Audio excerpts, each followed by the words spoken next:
함께 보실 하나님 말씀은 누가복음 15장 11절부터 24절까지 말씀입니다. 신약 121페이지 누가복음 15장 11절부터입니다. 함께 교도하시겠습니다. 또 이르시되 어떤 사람에게 두 아들이 있는데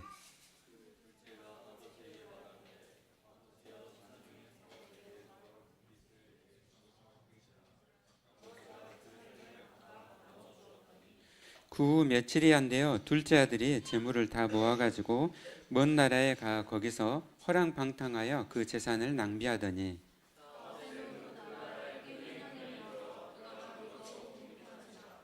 가서 그 나라 백성 중 한 사람에게 붙여 사니 그가 그를 들로 보내어 돼지를 치게 하였는데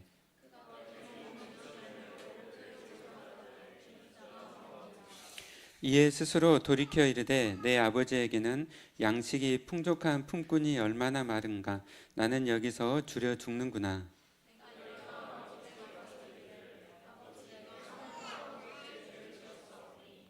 지금부터는 아버지의 아들이라 일컬음을 감당하지 못하겠나이다. 나를 품꾼의 하나로 보소서 하리라 하고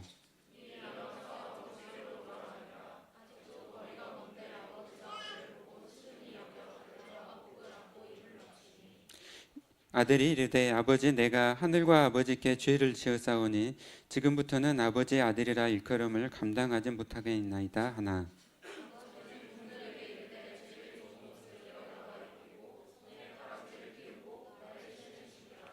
그리고 살찐 송아지를 끌어다가 잡으라 우리가 먹고 즐기자. 이 내 아들은 죽었다가 다시 살아났으며 내가 잃었다가 다시 얻었노라 하니 그들이 즐거워하더라. 아멘. 네, 지난주에는 승천하신 예수 그리스도 그리고 예수님께서 보내신 또 성령님과 성령께서 이루시는 선교에 대해서 말씀을 드렸습니다.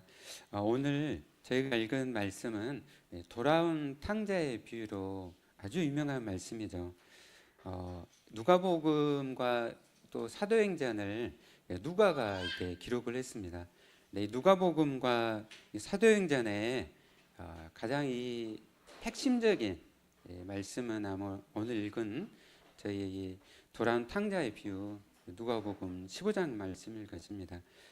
하나님 아버지의 그 잃어버린 그 자녀를 향하신 그 마음이 또 하나님의 그 사랑이 돌아온 탕자의 비유에 정말 너무나 깊이 이렇게 가운데 이렇게 드러나 있죠.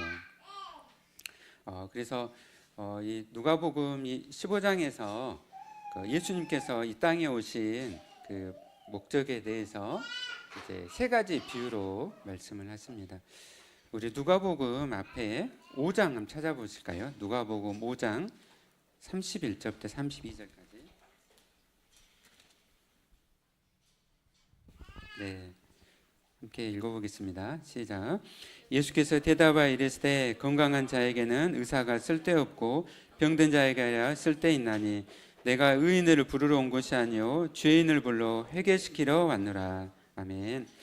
예수님께서 이 땅에 오신 목적은 의인을 부르러 온 것이 아니고 죄인을 불러 회개시키러 오셨다라고 말씀하고 있습니다. 그래서 누가복음 15장에 보면은 모든 세리와 죄인들이 말씀을 들으러 예수님께 가까이 나왔다라고 1절에서 말씀합니다. 그러니까 2절에서 바리새인과 서기관들이 수군거려서 이 사람이 죄인을 영접하고 음식을 같이 먹는다라고 수군거리면서 예수님을 헐뜯으면서 그리고 예수님을 어떻게 하면 잡을까 그들이 이렇게 모의를 하는 것이죠. 그런 상황에서 예수님께서 세 가지의 비유를 말씀하셨습니다. 앞에 보면은요, 그 100마리의 양이 있는데 한 마리의 그 잃은 양이 있었어요. 근데 그 목자가 그 한 마리의 잃은 양을 찾기 위해서 얼마나 이 목자가 또 안타까워하는 마음과 또 열정으로 또 그 양을 찾으러 가고 그리고 양을 찾아가지고 얼마나 기뻐하고 또 즐거워하면서 또 함께 이렇게 잔치를 하는 것을 말씀합니다. 그리고 그 다음에는 열 드라크마 중 한 드라크마를 잃어버린 한 여인, 결혼 지참금으로 이렇게 드라크마를 가져가는데요. 이제 하루 품삯이 한 드라크마인데 이제 그 열 드라크마 중에 한 드라크마를 방에서 이렇게 잃어버렸어요. 그래서 그것을 찾기 위해서 얼마나 그 열정으로, 그리고 그것을 다시 찾은 그 여인의 그 기쁨을 말씀합니다. 그리고 오늘 저희가 읽은 말씀은 이제 아버지에게 그 두 아들이 있는데 그중에 이제 이 둘째 아들이 멀리 떠나가지고 이제 이 잃어버렸던 이 둘째 아들을 다시 찾는, 그리고 그 가운데 얼마나 그 기뻐하고 또 함께 이 공동체가 기뻐하는가를 말씀합니다. 그래서 100명에서 그 다음에 10, 그 다음에 둘로 점점 숫자가 이렇게 어떻게 해요? 축소되고 있죠. 의도적으로 이렇게 기록을 한 거예요. 그러니까 그 한 사람을 향한, 잃어버린 한 사람을 향한 아버지의 마음이 이럴 것 같다는 것이죠. 그러니까 하나님의 마음이 잃어버린 영혼, 그 한 영혼이 돌아올 때 얼마나 기뻐하시는가 말씀하는 것입니다. 그래서 공동체가 함께 기뻐하는 것이죠. 오늘 저와 여러분이 예배를 드리고 있습니다. 잃어버렸던 영혼, 여러분 한 사람 한 사람이 하나님께 돌아왔을 때 천국에서 얼마나 큰 잔치가 열렸을지, 천군 천사가 함께 기뻐하고 정말 하나님께서 얼마나 이렇게 기뻐하셨을지 오늘 말씀을 통해서 우리가 볼 수가 있는 것이죠. 그래서 오늘 그러한 하나님의 잃어버린 자를 향한 정말 그 간절하신 그 마음을 또 우리가 말씀을 통해서 우리가 다시 한번 이렇게 찾아보고 또 그 마음을 우리가 함께 또 품고 또 우리가 함께 나아가기를 원합니다. 우리 함께 12절 말씀 같이 읽어볼까요? 네, 시작. 그 둘째가 아버지에게 말하되 아버지여 재산 중에서 내게 돌아올 분깃을 내게 주소서 하는지라. 아버지가 그 살림을 각각 나누어 주었더니. 아멘. 아버지에게 이제 두 아들이 있었다고 합니다. 네, 그래서 이제 둘째 아들이 아버지에게 뭐를 요구했죠? 네, 재산 중에서 내게 돌아올 분깃을 내게 주소서. 그냥 생각하면 자기에게 이렇게 그 돌아올 유산을 미리서 이렇게 당겨서 주라는 거예요. 1세기 당시에 이렇게 두 명이 있으면은 큰 아들한테 3분의 1을 주고 둘째 아들한테 3분의 1을 줘요. 네. 우리가 바람직하지는 않지만 충분히 있을 법한 행동으로 생각할 수가 있습니다. 네. 여러분, 그러나 이것은 결코 아버지의 눈에 흙이 들어가기 전에는 그 있을 수 없는 불효막심한 행동인 것이죠. 지금도 이스라엘이나 중동 지방에서 비슷한 전통이 있습니다. 네. 이렇게 이제 물어보면은 당신 마을에서 살아있는 아버지에게 유산을 요구하는 경우를 본 적이 있습니까? 그럼 결코 본 적이 없습니다. 누군가 그런 요구를 할 수 있다고 봅니까? 불가능합니다. 누군가 그런 요구를 한다면 무슨 일이 일어납니까? 물론 그 아버지는 아들을 죽도록 때릴 것입니다. 왜 그렇습니까? 그런 요구는 아버지가 죽기를 바라는 것과 같기 때문입니다. 그러니까 이런 유산을 아버지가 살아있을 때 요구를 한다는 것을 뭘 의미한다고요? 아버지 죽어 주십시오. 직접 요구를 하는 거예요. 아버지 죽어 달라는 거예요. 그런 요구를 하는 거예요. 그러니까 둘째 아들이 이런 요구를 했다는 것은 뭐예요? 살아있는 아버지가 죽기를 바라는 폐역무동한 그런 짓이었다는 것이죠. 이해가 되신가요? 명예를 중시하는 문화, 우리나라도 명예를 중시하지만 이 이스라엘에서는 명예를 굉장히 중요하게 생각해요. 그래서 이렇게 요구를 한다는 것은 가족뿐만 아니라 또 그 마을 전체에 커다란 수치와 모욕을 주는 그런 행동이었어요. 그런데 뜻밖의 아버지가 어떻게 합니까? 12절에서 그 살림을 각각 나눠 주었다는 거예요. 각각 나눠 줬습니다. 각각 나눠 줬다는 것은 큰아들과 둘째 아들에게 나눠 줬다는 거예요. 여러분, 이제 저희가 오늘 돌아온 탕자의 비유 끝까지 다 읽지는 않았어요. 또 그 다음에 큰아들과 관련한 또 설교는 또 한 번 해야 됩니다. 예. 근데 지금 큰아들이나 둘째 아들이나 뭐예요? 둘 다 지금 잘못을 한 거예요. 그렇죠? 근데 아버지가 그 살림을 나눠줬어요. 이게 살림을 나눠준 건 헬라어로 보면 비오스라고 합니다. 비오스. 비오스는 모든 생명을 나타내요. 그러니까 아버지가 어떻게 한 거예요?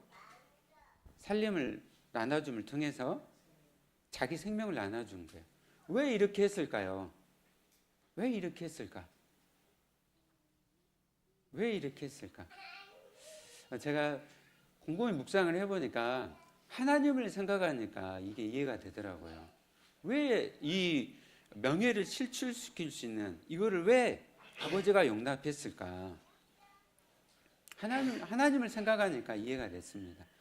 하나님께서 어떻게 해요? 우리를 기계로 만들지 않으셨잖아요. 인격체를 이렇게 만드시고 그 가운데 자유의지를 주신 거예요. 그리고 이렇게 어떻게 합니까? 보내신 거예요. 깨달을 수 있도록. 그러니까 아버지가 자기의 생명을 나눠주면서 둘째 아들에게 이렇게 한 것이죠. 근데 이제 13절에 우리 같이 읽어볼까요? 시작. 그 후 며칠이 안 되어 둘째 아들이 재물을 다 모아가지고 먼 나라에 가 거기서 허랑방탕하여 그 재산을 낭비하더니 네. 둘째 아들이 어떻게 했어요? 3분의 1의 재산을 다 모아가지고 그러니까 이 재산은요 이스라엘에서 옛날 1세기 당시의 재산은 뭐였을까요? 토지죠. 토지. 땅이죠. 땅을 의미합니다. 땅. 예. 레위기서 25장 23절인데요. 우리 함께 찾아볼 거예요. 구약의 레위기서. 여러분이 레위기서는 많이 안 읽죠? 네, 레위기서 한번 찾아봅시다. 레위기서 25장 23절. 다 찾으셨는가요? 네, 읽겠습니다. 시작. 토지를 영구히 팔지 말 것은 토지는 다 내 것임이라. 너희는 거류민요 동거하는 자로서 나와 함께 있느니라. 아멘. 토지는 뭐 하지 말라고요? 영구히 팔지 말라는 거예요. 왜 영구히 팔면 안 되는 거죠? 토지는 다 누구 것이라고요? 내 것. 하나님의 것이라는 거예요. 하나님의 것이기 때문에 팔면 안 되는 거예요. 네, 근데 이 아들이 어떻게 했어요? 이 땅을, 토지를 며칠 만에 처분을 한 거예요. 며칠 만에 처분했습니다. 그리고 그것을 즉시 어떻게 했어요? 현금화 시킨 거예요. 여러분, 멀리 떠나야 되는데 땅을 갖고 갈 수 있어요? 아니죠. 며칠 만에 처분을 했다는 건 뭘 의미해요? 헐값에 팔았던 거예요. 어떻게 아시죠? 네, 저도 집이 담양해 가지고 저희 시골에 땅이 있어요. 논이 있습니다. 근데 그 논을 저희 부모님이 자녀를 키우시려고 막 파셨어요. 근데 며칠 만에 금방 팔 수 있어요? 아니죠. 시간이 걸려요. 시간이. 근데 이거를 며칠 만에 처분했다는 것은 헐값에 팔아버렸다는 것입니다. 그러니까 하나님의 땅을 어떻게 해요? 하나님을 가볍게 생각하고 그리고 부모님을 가볍게 생각하고 그냥 헐값에 그냥 팔아버렸다는 거예요. 그것을 현금화 시킨 것이죠. 그리고 그걸 가지고 먼 나라로, 먼 나라는 어디일까요? 먼 나라. 먼 나라는 이방 나라인데 이스라엘. 당시에 이스라엘은 하나님의 나라로서 생각을 했어요. 근데 하나님을 떠난 것이죠. 이방 나라로 간 것입니다. 이것은 이제 이 둘째 아들에게 있어서는 이 가족을 버리고 공동체를 버리고 뿐만 아니라 이제 그가 최악의 상황에서 그가 기댈 수 있는 버팀목도 다 어떻게 했다는 거예요? 예, 다 이렇게 관계를 단절을 시켰다는 것이죠. 그의 이런 이 행동은 가족도 용서할 수 없었지만 이 마을에도 큰 수치였어요. 신명기서 제가 다 읽진 않을게요.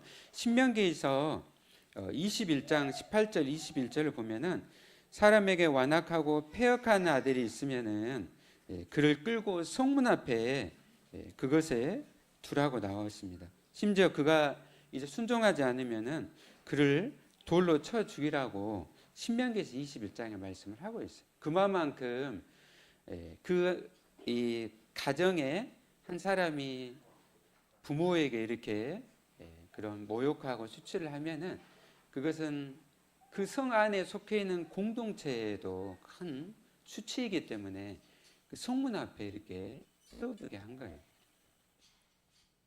근데 이 둘째 아들이 이제 먼 날에 가가지고 그가 이제 허랑방탕을 하는 거예요. 눈 깜짝에 재산을 탕진을 하는 것이죠. 돈을 다 썼어요. 자기의 그 쾌락을 위해서 아마 자기의 육체의 그 쾌락, 그런 성적인 타락과 그 주변에 많은 그런 주변에 그 안 좋은 사람들과 함께 사귀면서 금방 다 재산을 탕진해 버린 거예요. 돈이 있을 땐 사람들이 어떻게 해요? 돈이 있으면은 그 옆에 와가지고 막 하죠. 그러나 이제 그가 돈을 다 이렇게 탕진을 해버렸습니다. 이제 그를 도와줄 사람이 이제 없는 것이죠. 근데 14절을 우리 같이 읽어볼까요? 시작. 다 없앤 후 그 나라에 크게 흉년이 들어 그가 비로소 궁핍한지라. 설상가상으로 또 그 가운데 뭐가 있었습니까? 흉년이 든 거예요. 흉년. 고대의 이 기근은 끔찍한 재앙이죠. 끔찍한 재앙. 이제 흉년이 들어가지고 그가 이제 재산을 다 탕진할 뿐만 아니라 궁핍한 상황에 있었습니다. 이제 굉장히 절망적인 상황이죠. 이런 상황이 되면은 어떻게 해야 되죠? 그가 떠나온 집을 생각하고 부모님을 생각해야 되잖아요. 그렇죠? 부모님 생각하고 부모님께 돌아가야 되는데 그가 어떻게 하고 있습니까? 우리 15절 같이 읽어볼까요? 시작. 가서 그 나라 백성 중 한 사람에게 붙여사니 그가 그를 들러 보내어 돼지를 치게 했는데 아버지에게 돌아가면 되는데 어떻게 해요? 그가 세상 방법을 계속 추구를 하는 거예요. 그가 이제 스스로 그 행동이 옳지 못했다는 것을 인정하기가 싫었다는 것이죠. 근데 그 안에 자기 의가 계속 남아 있는 거죠. 그래서 세상 방법을 취합니다. 그러니까 돈이 있어 보이는 이방 사람이 어떻게 해요? 가서 달라붙은 거예요. 그래서 그 이방의 유력자가 혹시라도 자기에게 온정을 베풀지 않을까 이렇게 생각한 거예요. 근데 이 탕자의 계획이 어떻게 된가요? 세상의 방법을 추구했는데 성공했습니까? 완전히 틀어지게 되는 거예요. 이 이방 주인이 어떻게 하냐면은 이 탕자에게 뭐를 어떻게 하죠? 들로 보내서 돼지를 치게 하는 거예요. 돼지를 치게 하는 거예요. 유대인들에게 있어서 이 돼지는 가장 불결한 동물을 의미해요. 불결한 동물을 의미해요. 그래서 돼지를 절대 키우지 않아요.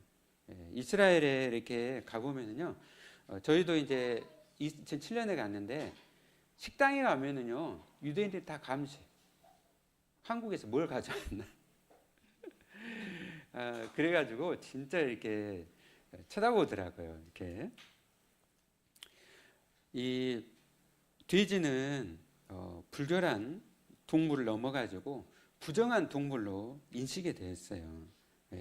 근데 뻔히 알면서 돼지를 이렇게 치게 한 것이죠. 그러니까 굉장히 그런 상황에서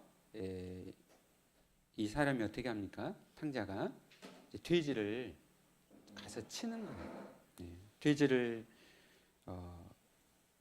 치고 또 그곳에서 이제 배를 채우고자 했습니다. 네, 얼마나 정말 지금 불쌍하고 정말 그런 너무나 이 절망적인 상황입니다. 근데 돼지가 먹는 그 쥐엄 열매도 없어가지고 배를 채우지 못하는 이제 그런 상태입니다. 이 쥐엄 열매는 이 동쪽 지중해 지방에 많이 이렇게 자라는 그런 열매였다고 해요. 먹으면은 다 짝짝한 그런 이제 열매, 꿀로도 이렇게 쓰는 그런 열매라고 하는데 동물에게 먹이는 쥐엄 열매조차도 없는 그런 상태인 거죠. 이제 탕자가 할 수 있는 것은 있습니까? 없습니까? 아무것도 없는 거예요. 그가 짜낸 모아는 모두가 다 실패를 했습니다. 그래서 그가 이제 이 고백을 하는 거죠. 우리 17절 말씀 함께 읽어보겠습니다. 시작. 이에 스스로 돌이켜 이르되 내 아버지에게는 양식이 풍족한 품꾼이 얼마나 많은가. 나는 여기서 줄여 죽는구나. 그가 이제 스스로 돌이켜 생각을 하는 거예요. 마지막 이 절망의 이 상태에서 그가 아버지를 드디어 생각을 한 것이죠. 그리고 그 아버지에게 품꾼들이 있는데 그 품꾼들은 아버지의 양식이 많아서 그 품꾼들은 그래도 풍족하게 먹는데 나는 얼마나 지금 이렇게 힘든 상황인가. 저도 어렸을 때 가난해가지고 한 3일은 굶어봤어요. 먹을 것이 없는 거예요. 집에가 너무 가난해가지고. 여러분 그 3일 굶어본 적 있어요? 내가 그 의지적으로 금식하는 거 말고 먹을 것이 없어가지고 정말 3일을 이렇게 굶어보는 거. 정말 이게 3일을 굶어보니까 집에 그 장독대 간장이 있었는데 그 간장도 이렇게 먹으면서 버텼습니다. 그러니까 여러분 이 탕자가 이 상태가 얼마나 그런 상태에 있는지 이제 아버지를 생각을 한 것이죠. 그리고 이 탕자가 이제 중요한 그 고백을 합니다. 우리 다 같이 18절 같이 읽어볼까요? 시작. 내가 일어나 아버지께 가서 이르기를 아버지 내가 하늘과 아버지께 죄를 지었사오니. 그가 아주 이제 중요한 고백을 해요. 내가 이제 아버지께 죄를 지었구나. 아버지께 죄를 지었구나. 그리고 어떻게 해요? 하늘에 죄를 지었다 합니다. 하늘. 여러분 하늘이 뭐를 뜻할까요? 하나님이죠. 하나님. 여러분 유대인들은 하나님의 이름이 여호와, 하나님이 너무 거룩하신 이름이기 때문에 이름으로 부를 수가 없는 거예요. 하나님이라고 부를 수 없는 거예요. 그래서 성경 기록할 때 하늘이라고 기록해요. 하늘, 하늘.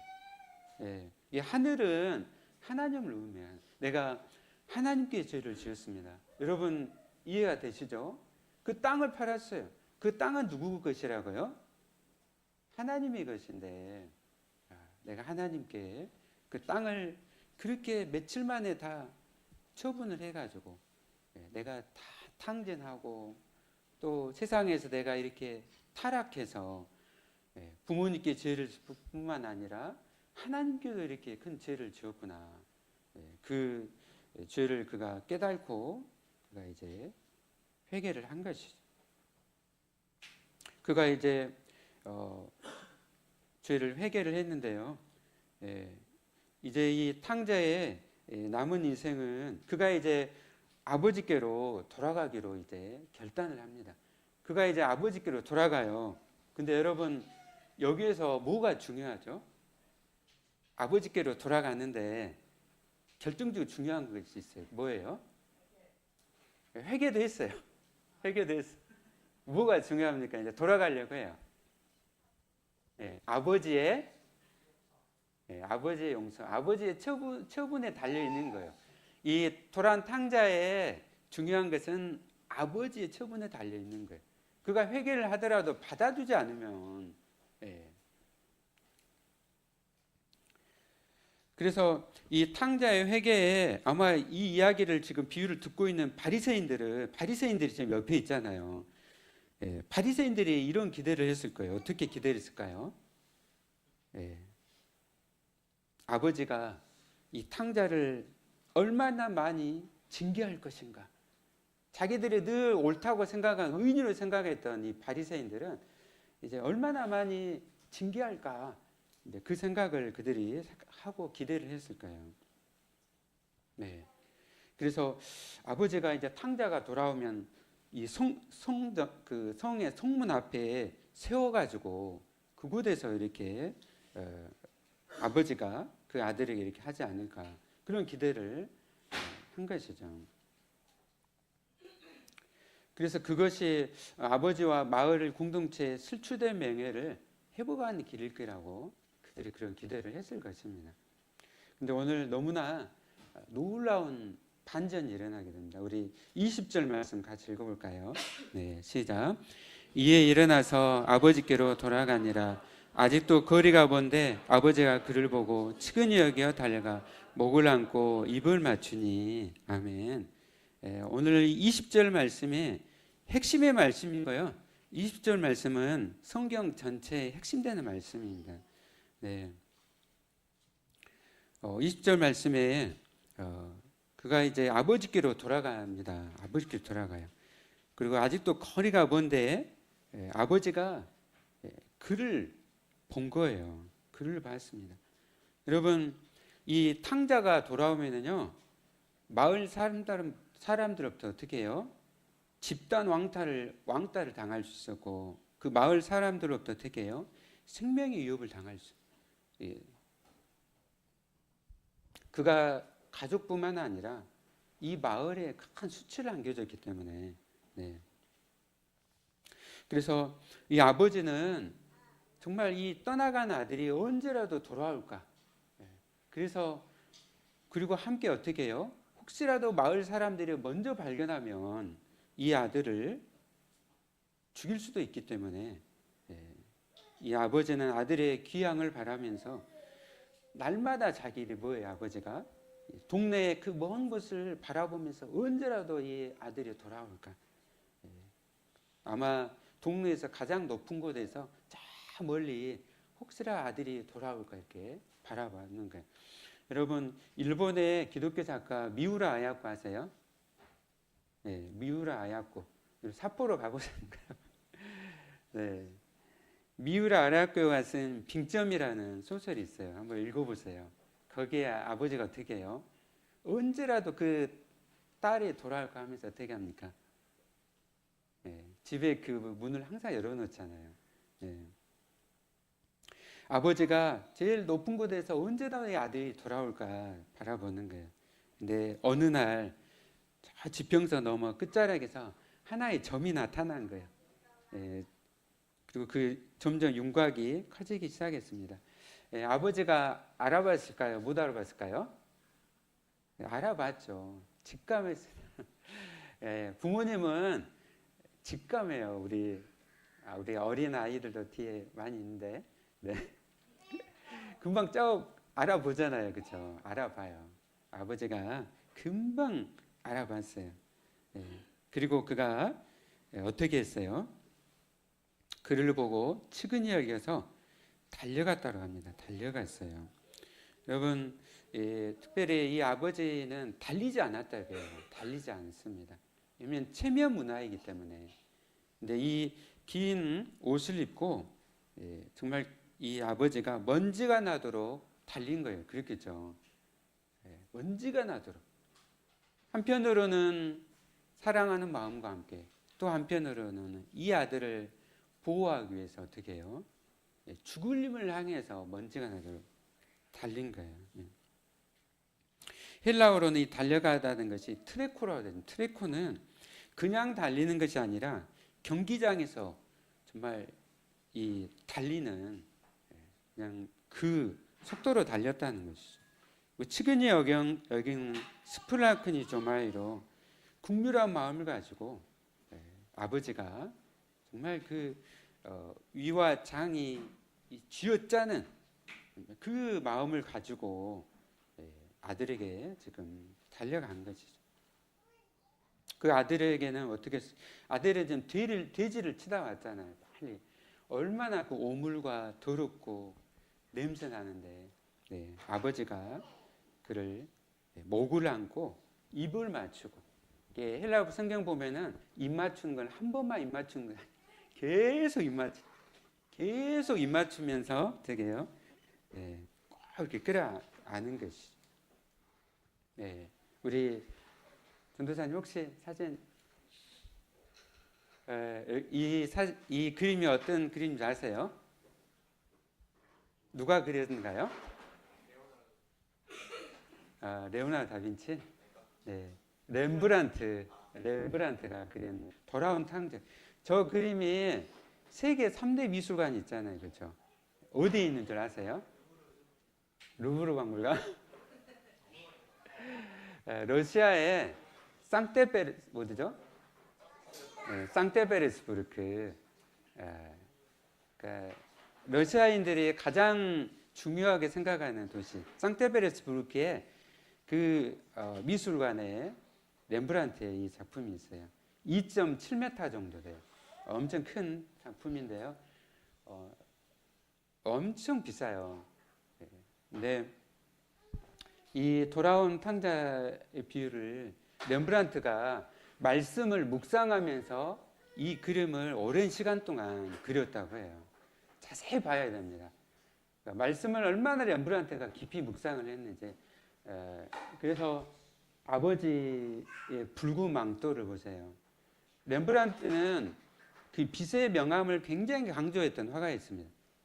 그래서 중요한 데다 빛을 비추고 있어요. 탕자의 머리를 보세요. 머리가 어떻게 해요? 머리 다 깎였죠. 대머리 다 깎인 거야. 그리고 신발이 어떻게 해요? 신발이 다 벗겨져 있어요.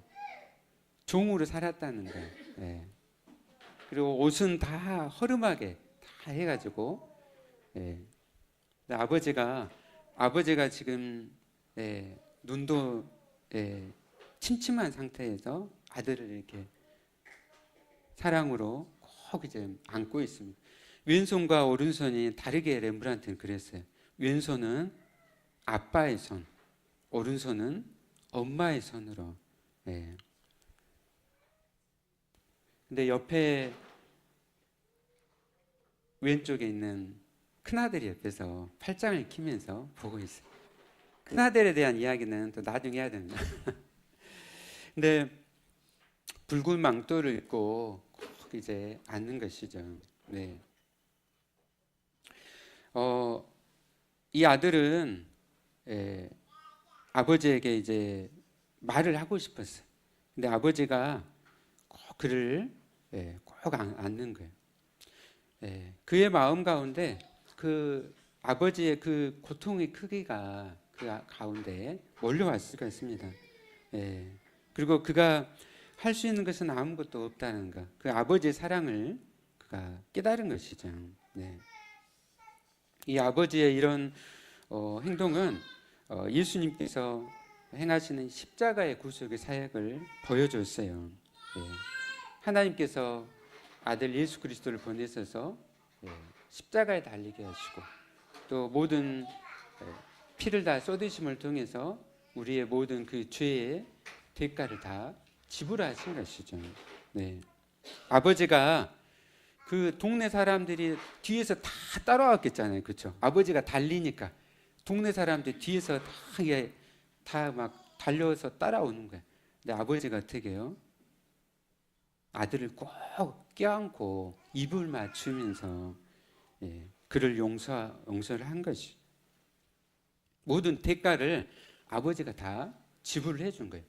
그리고 이 대가의 지불은 장차 누가복음 다음에 십자가를 통해서 나타난 것이죠. 그리고 이제 아들이 제가 하늘과 아버지께 죄를 지었기 때문에 아버지 아들이라고 제가 일컬음 감당하지 못하겠습니다. 그러니까 고백을 해요. 근데 아버지가 어떻게 합니까? 우리 22절, 23절 말씀 같이 읽어볼까요? 시작. 아버지는 종들에게 이르되 제일 좋은 옷을 내어다가 입히고 손에 가락지를 끼우고 발에 신을 신기라. 그리고 살찐 송아지를 끌어다가 잡으라. 우리가 먹고 즐기자. 아멘. 아버지가 어떻게 해요? 꼭 안아주면서 그의 모든 죄를 다 아버지가 다 용서해 주셨어요. 근데 죄를 다 용서해 준 데서 다 끝났습니까? 네. 하나님께서 우리의 모든 죄를 용서해 주신 것으로 다 끝났어요. 사랑이. 그 다음에 어떻게 이어지셨죠? 네. 지금 보세요. 제일 좋은 옷을 입혔어. 집에서 제일 좋은 옷. 그 다음에 또 뭐죠? 손에 가락지를 끼웠어요. 또 발에 신을 신었어요. 보세요. 아까 신발이 없었잖아요. 종으로 살았어. 이방인의 집에 종으로 살았는데 당시에 이 종들은 신발을 안 신고 다녔다. 근데 신발을 신겨줬다는 것은 아들의 신분을 회복시켜줬다는 거예요. 이 가락지를 끼우잖아요. 가락지라는 것은 이제 아들로서 모든 권세를 행사할 수 있는 거예요. 네. 가장 이 좋은 옷을 입고 이제 모든 마을 사람들이 둘째 아들 보며 진짜 이 집안의 아들이구나. 네. 다 보면서 이렇게 인정하도록. 이게 아들로서 신분을 회복시켜 준 것이죠. 네. 하나님께서 우리의 모든 죄를 아들이신 예수 그리스도의 십자가의 보혈로 우리를 깨끗하게 하시고 우리 죄를 용서하셨습니다. 아멘. 그리고 또 우리가 더욱더 놀라고 감사하는 것은 우리를 하나님의 자녀로 하나님의 자녀로 우리를 삼으셨다는 것이죠. 우리가 하나님의 자녀이기 때문에 우리는 정말 그 영광 가운데 또 그 권세를 누리며 우리가 살아가게 된 것이죠. 그것을 지금 말씀합니다. 그리고 마지막 우리 24절 말씀 같이 읽겠습니다. 시작. 이 내 아들은 죽었다가 다시 살아났으며 내가 잃었다가 다시 얻었노라 하니 그들이 즐거워하더라. 아멘. 이제 살찐 송아지를 잡아가지고 동네의 모든 이제 사람들과 함께 잔치를 벌린 거예요. 잔치를 벌였습니다. 함께 이제 이 공동체에서도 회복할 수 있도록 다 한 것이죠. 네. 그리고 이제 먹고 즐기자. 네. 아버지가 어떻게 해요? 이제 함께 흥겨워하면서 춤을 추면서 아들이 돌아온 거에 대해서 기뻐하고 즐거워한 것이죠. 아멘. 여러분이 한 명 한 명이 돌아왔을 때 어떻게 해요? 하나님께서 너무너무 기쁘셔가지고 즐거우셔가지고 춤을 추셨습니다. 아멘. 네. 하나님은 그런 하나님이세요. 네. 오늘 돌아온 탕자의 비유를 한 절 한 절 그 깊은 의미들을 나누었습니다. 이렇게 제가 깊이 있게 또 배경까지 설명한 것은 하나님의 사랑이 얼마나 큰 사랑이신가 우리가 이것을 깊이 묵상하고 깨닫기 위해서 나누었습니다. 날마다 우리가 말씀을 생각하고 하나님의 사랑 안에 우리가 거하기 원합니다. 네. 그리고 그 사랑을 가지고 잃어버린 영혼을 향하신 하나님의 마음을 가지고 하나님은 이렇게 나를 사랑하셨는데 또 그 잃어버린 영혼을 향한 하나님 아버지의 마음을 품고 우리가 우리 주변으로 또 친구들에게 또 그것을 넘어서 또 우리가 먼 곳까지도 우리가 나가서 주님의 마음을 품고 우리가 주님의 사랑을 나누고 또 복음을 전하기를 원합니다. 네, 아멘. 우리 함께 오늘 말씀 생각하면서 오늘은